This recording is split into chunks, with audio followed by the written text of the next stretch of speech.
Number the Stars, Chapter 6. Is the weather good for fishing? We must think what to do, Papa said. They are suspicious now. To be honest, I thought that if they came here at all, and I hoped they wouldn't, that they would just glance around, see that we had no place to hide anyone, and would go away. I'm sorry I have dark hair, Ellen murmured.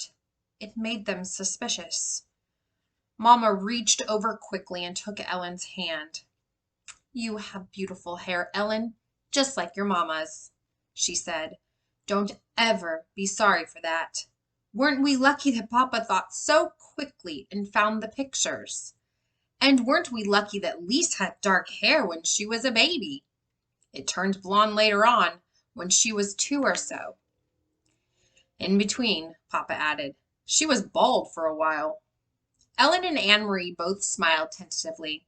For a moment, their fear was eased. Tonight was the first time Anne-Marie realized, suddenly, that Mama and Papa had spoken of Lise, the first time in 3 years. Outside, the sky was beginning to lighten. Mrs. Johansson went to the kitchen and began to make tea.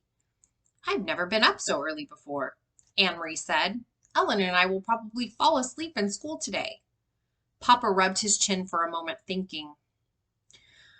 I think we must not take the risk of sending you to school today, he said. It is possible that they will look for the Jewish children in the schools. Not go to school? Ellen asked in amazement. My parents have always told me that education is the most important thing. Whatever happens, I must get an education. This will only be a vacation, Ellen. For now, your safety is the most important thing. I'm sure your parents would agree. Inga? Papa called Mama in the kitchen, and she came to the doorway with a teacup in her hand and a questioning look on her face. Yes?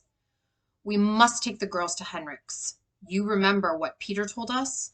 I think today is the day to go to your brothers. Mrs. Johansson nodded. I think you are right, but I will take them. You must stay here. Stay here and let you go alone? Of course not. I wouldn't send you on a dangerous trip alone. Mama put a hand on Papa's shoulders. If only I go with the girls, it will be safer. They are unlikely to suspect a woman and her children. But if they are watching us, if they see us all leave, if they are aware that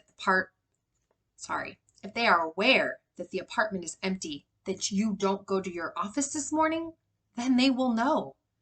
Then it will be dangerous. I am not afraid to go alone. It was very seldom that Mama disagreed with Papa. Anne-Marie watched his face and knew that he was struggling with the decision. Finally, he nodded reluctantly. I will pack some things, Mama said. What time is it? Papa looked at his watch. Almost 5, he said. Henrik will still be there. He leaves around 5. Why don't you call him? Papa went to the telephone. Ellen looked puzzled. Who is Henrik? Where does he go at 5 in the morning? She asked. Anne-Marie laughed. He's my uncle, my mother's brother, and he's a fisherman. They leave very early, all the fishermen, each morning. Their boats go out at sunrise. Oh, Ellen, she went on, you will love it there. It is where my grandparents lived, where Mama and Uncle Henrik grew up. It is so beautiful, right on the water. You can stand at the edge of the meadow and look across to Sweden. She listened while Papa spoke on the telephone to Uncle Henrik, telling him that Mama and the children were coming for a visit. Ellen had gone into the bathroom and closed the door. Mama was still in the kitchen, so only Anne-Marie was listening. It was a very puzzling conversation. So, Henrik, is the weather good for fishing? Papa asked cheerfully and listened briefly. Then he continued, I'm sending Inga to you today with the children, and she will be bringing you a carton of cigarettes. Yes, just one, he said after a moment. Anne-Marie couldn't hear Uncle Henrik's words. But there are a lot available in Copenhagen now, if you know where to look," he went on. "And so there will be others coming to you as well, I'm sure." But it wasn't true. Anne Marie was quite certain it wasn't true. Cigarettes were the thing that Papa missed, the way Mama missed coffee. He complained often. He had complained only yesterday that there were none in the stores. The men in his office, he said, making a face, smoked almost anything. Why was Papa speaking that way? Almost as if he were speaking in code.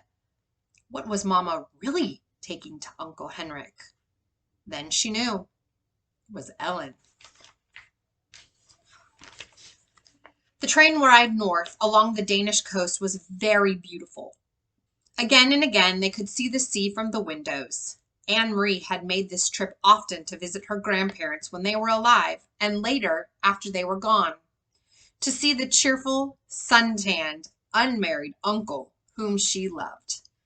But the trip was new to Ellen, who sat with her face pressed to the window, watching the lovely homes along the seaside, the small farms and villages. "Look!"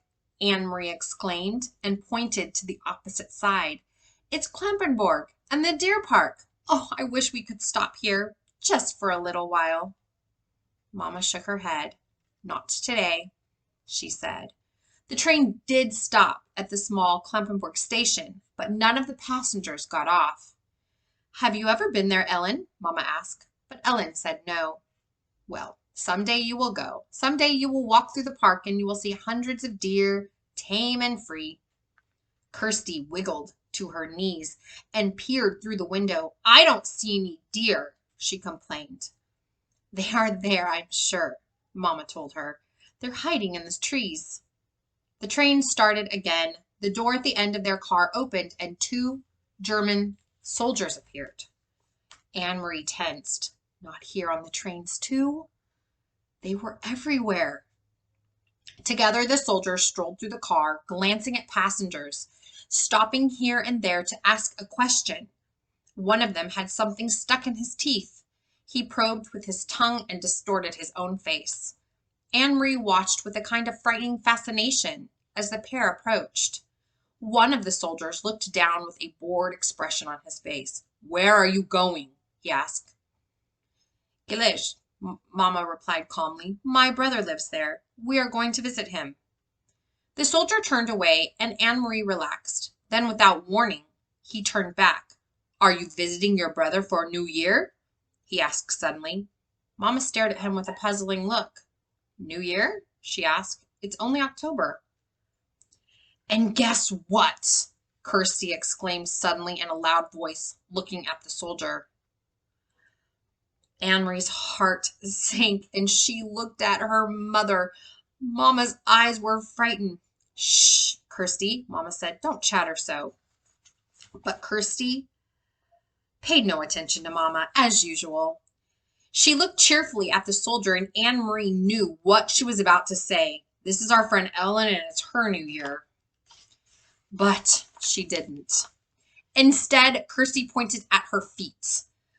"I'm going to visit my Uncle Henrik," she chirped, "and I'm wearing my brand new shiny black shoes." The soldier chuckled and moved on. Anne Marie gazed through the window again. The trees, the Baltic Sea, and the cloudy October sky passed in a blur as they continued north along the coast.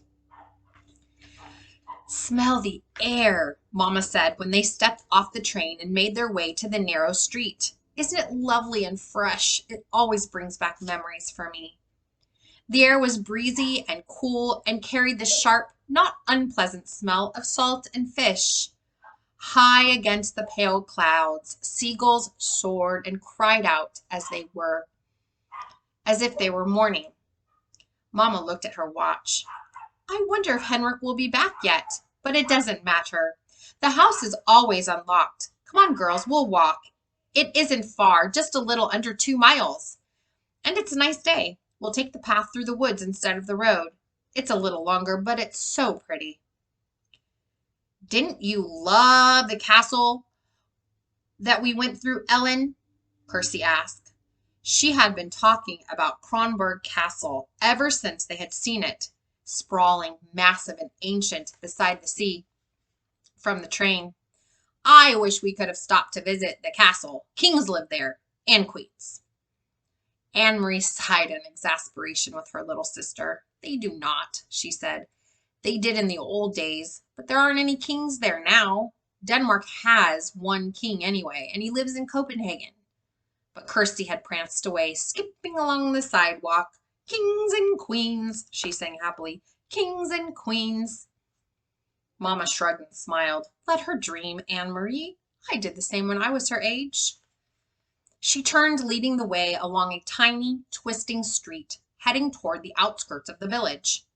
Things have hardly changed here since I was a girl, she said. My Aunt Gita lived there, in that house, she pointed. And she's been gone for years, but the house is the same. She always had wonderful flowers in her garden. She peered over the low stone wall and looked in the few flowering bushes as they passed the house.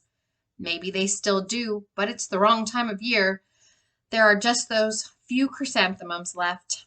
And see over there? She pointed again. My best friend. Her name was Helena, lived in that house. Sometimes I used to spend the night with her, but more often she came to my house on weekends. It was more fun to be in the country.